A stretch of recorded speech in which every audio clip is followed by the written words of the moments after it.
लिया नारद जी ने कि बिना भगवान के हमारी मदद करने वाला कोई नहीं है।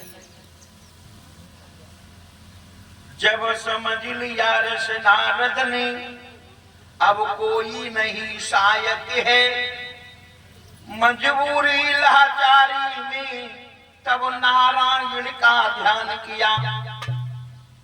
वाणी सुन के श्री नारद की लीलाधारी जी पधारे हैं। अत्यंत हीनता से नारद ने प्रभु के चरण पखारे हैं। भगवान प्रकट हो गए। भगवान कहने लगे, कहो नारद, काय को याद किया, क्यों बुलाया? जवाब दिया, भगवान ज्यादा नहीं, जीवन हो गया तुम्हारी तपस्या करते करते। मैं आज आपसे एक चीज मांगना चाहता हूँ, मांगिए। रहने को अगर मकान ना हो तो सुंदर मकान बनवा दिया जाए, सुंदर कुटिया बनवा दी जाए। बोलो, तुम जो मांगोगे नारद, मैं वही दूंगा, वही दूंगा, मांग लो। नारद जी बोले, प्रभु अगर दोगे तो एक चीज दे दो। कौन सी? बोलो। भगवान, मैं तुम्हें बहुत चाहता हूँ, रात दिन सोते जगते उठते बैठते तुम्हारा ही नाम लेता हूँ। भगवान कहने लगे, पढ़ाई करते रहोगे क्या कुछ मांगोगे भी? मांगो, क्या मांगना चाहते हो?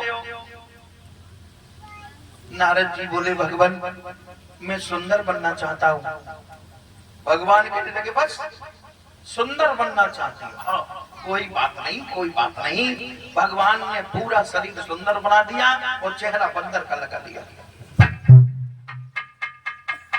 अब चले बंदर जैसा चेहरा लेकर के बढ़ते जा रहे हैं, सोचते जा रहे हैं, विश्व मोनी हमें देखेगी, भागेगी, लोग पकड़ेंगे, फिर भी नहीं मानेंगे, वरमाला हमारे गले में डालेगी, हमसे सुंदर कोई और है। मन में फूले ना समाये रहे। नारद जी चल दिए, पहुंच गए जहां विश्व मोहिनी का स्वयंवर है, भीड़ लगी हुई है, देश विदेश के राजा और राजकुमार बैठे हुए।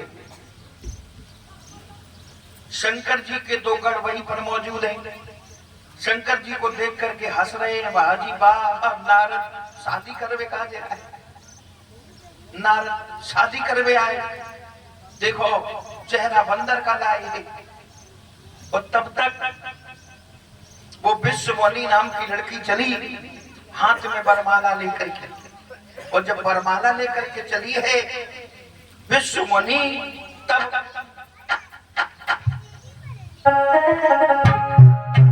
अरे ले वरमाल चलिए सुकुमारी, ले वरमाल।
अब देव ऋषि नारद जी को एक बार देख लिया, फिर देखा ही नहीं। जब नारद जी को नहीं देखा तो नारद जी को ऐसा प्रतीत हो रहा था मानो उनकी दौलत को कोई उनके हाथों से छीन करके ले जा रहा है, छीन के ले जा रहा है।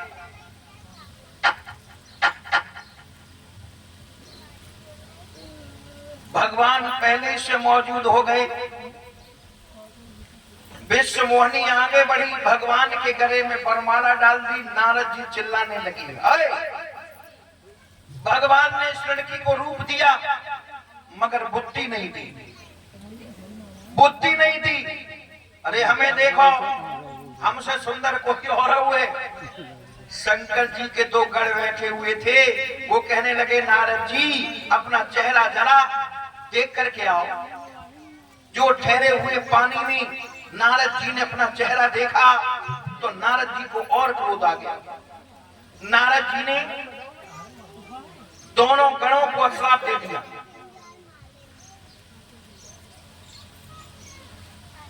दोनों गणों को श्राप दे दिया कि जाओ, तुमने हमारे चेहरे को देख करके हंसी की हमारी, तो हम तुम दोनों को श्राप देता हूं कि तुम दोनों भूतल पे जाओगे, राक्षस बनोगे। और जिस विश्व मुनि के चक्कर में हमें खाना भी अच्छा नहीं लगा, इस विश्व मुनि के चक्कर में तुम दोनों मारे जाओगे। अश्राप दे दिया। और जब अश्राप दे दिया, भगवान विश्व मुनि और लक्ष्मी जी के साथ बैठे, आगे पाए। नारद जी देख करके जल गए, चिल्लाने लगे, भगवान तुमने हमारी शादी ना होने दी। जिंदगी में एक बार कहा कि हम शादी करेंगे, मगर तुम दीवाल बन गई, तुम। लेकिन अब तुम्हारी कहे कौन? क्यों? समुद्र का मंथन हुआ, जहर भगवान भोले बाबा को पिला दिया। तुम नहीं, तुम कपटी हो, कपटी। लेकिन तुम्हारी कहे कौन?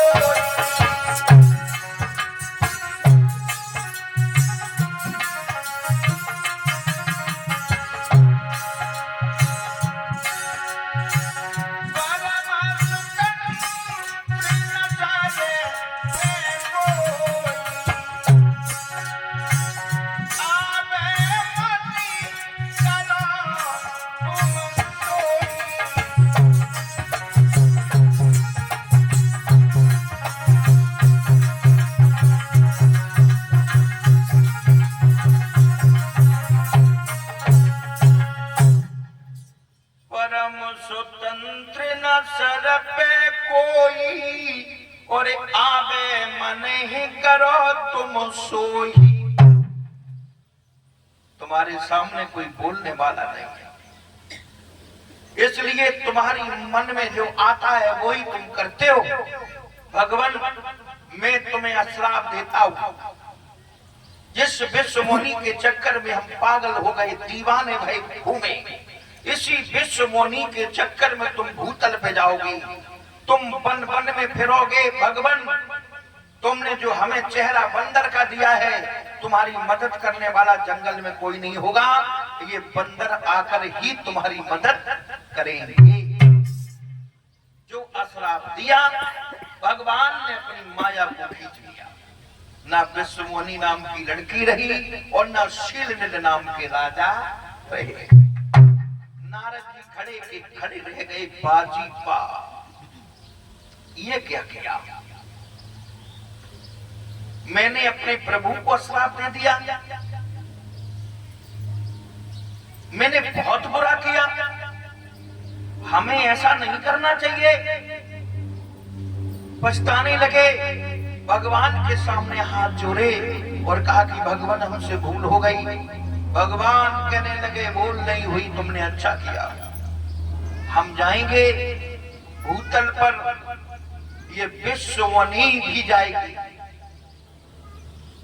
हमें भूतल पे जाना है। और अगर तुम्हें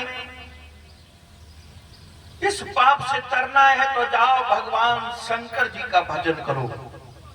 शंकर जी के भक्त हमें बहुत ही प्रिय हैं, इसलिए नारद का श्राप पूरा करने के लिए भगवान श्री राम प्रकट हुए। अब आइए देखते हैं कैसे हुए प्रकट। उससे पहले एक लाइन का कीर्तन सभी लोग ताली बजा करके जोर जोर से बोलेंगे।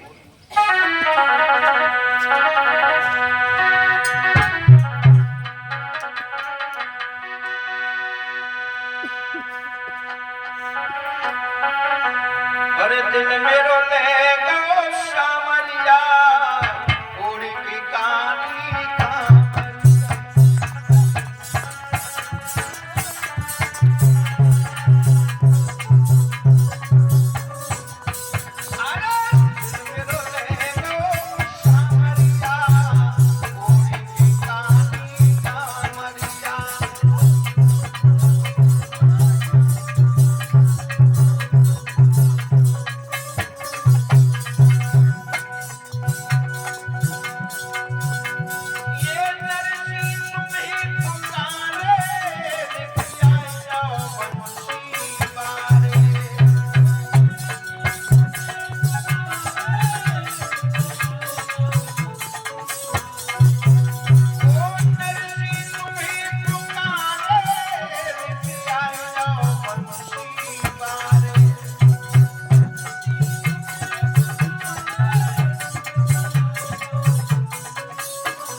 तरह से भगवान कैसे आए।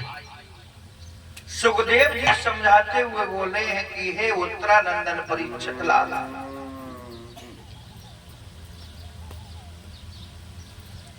अयोध्या के रहने वाले महाराज यज के पुत्र थे दशरथ। वही दशरथ जिन दशरथ के घर में 760 रानियां थी, 760। ये जगदीश रामायण से प्रमाण मिला है।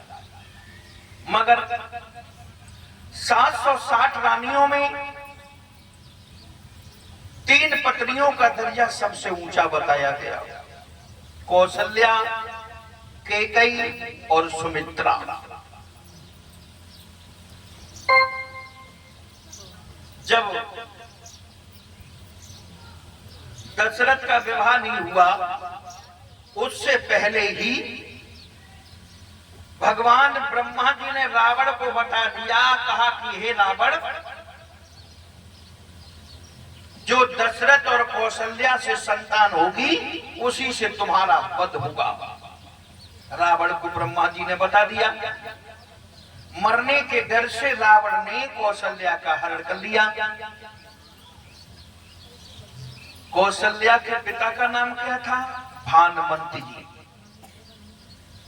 जब कौशल्या का हरण कर लिया रावण ने, एक संदूक में बंद करके उन्हें जल में बहा दिया। एक महात्मा जी ने उन्हें निकाल लिया।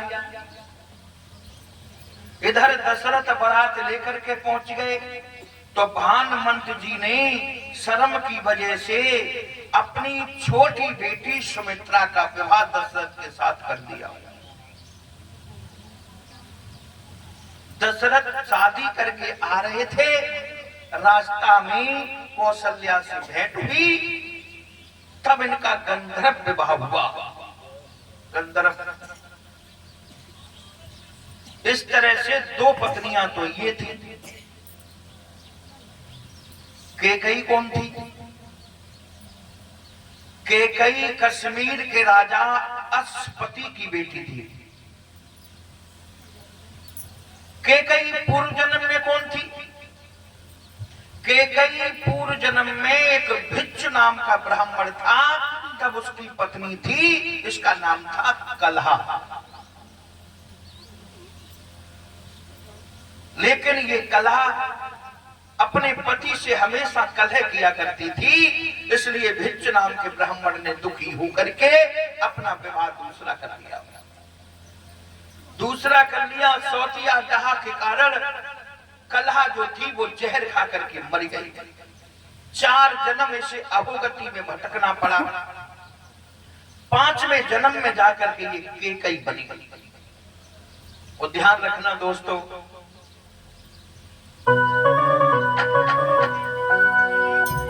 तिरिया 7 जन्म दुख पावेगी जो पट से दगा करे।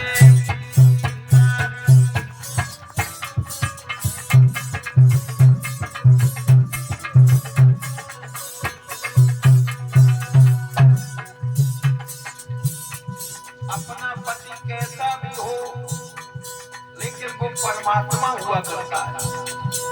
लेकिन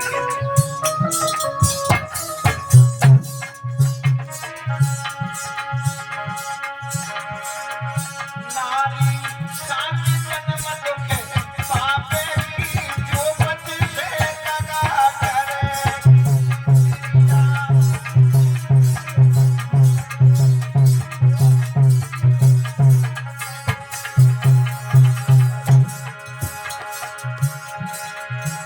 अरे एक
कैकई को जब दशरथ ने देखा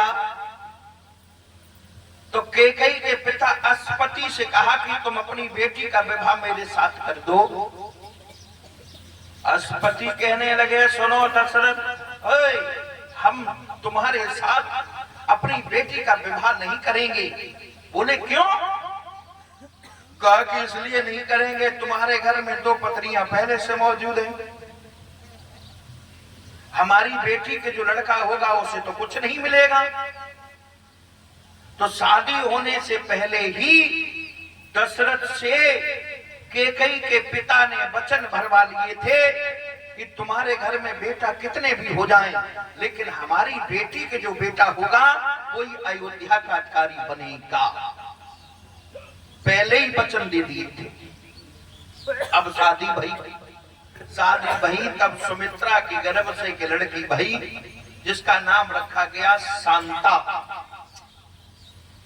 शांता को महाराज रोमपाद ने गोद में ले लिया और शांता की शादी श्रृंगी ऋषि के साथ कर दी। ये श्रृंगी ऋषि कौन थे? ये श्रृंगी ऋषि राम के सगे बहनोई थे। श्रृंगी ऋषि हिमांडक मुनि के पुत्र थे।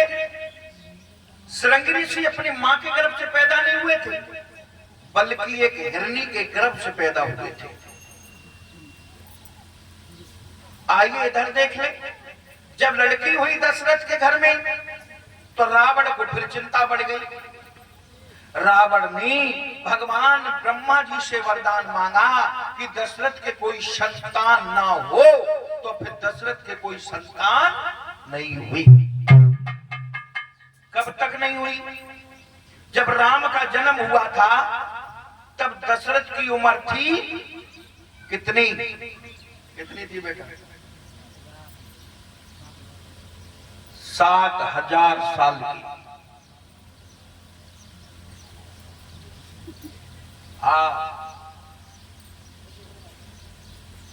जब पुत्र नहीं था तो दशरथ तो दुखी रहते थे। और ध्यान रखना, जो इंसान अपने जीवन में बेटा नहीं पाते हैं, औलाद नहीं पाते हैं, वो जीवन भर रोते हैं। अपने किए हुए पापों पर आंसू बहा बहा करके रोते रहते हैं। समाज में कितना भी सम्मान हो, घर में कितनी भी दौलत हो, वो अगर एक बेटा नहीं तो वो सम्मान, वो दौलत मिट्टी के समान होती है। दशरथ सोचने लगे कि मैंने अपनी दुश्मन की औलाद को भी बहुत चाहा, लेकिन ऐसा कौन सा पाप कर दिया जो परमात्मा ने हमें कोई बेटा और बेटी नहीं दी, बेटा नहीं दिया। रोने लगे दशरथ, सोचने लगे दीन बंधु तेरी कैसी लीला है।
धीरे से गड़बड़ हो जाएगा मामला।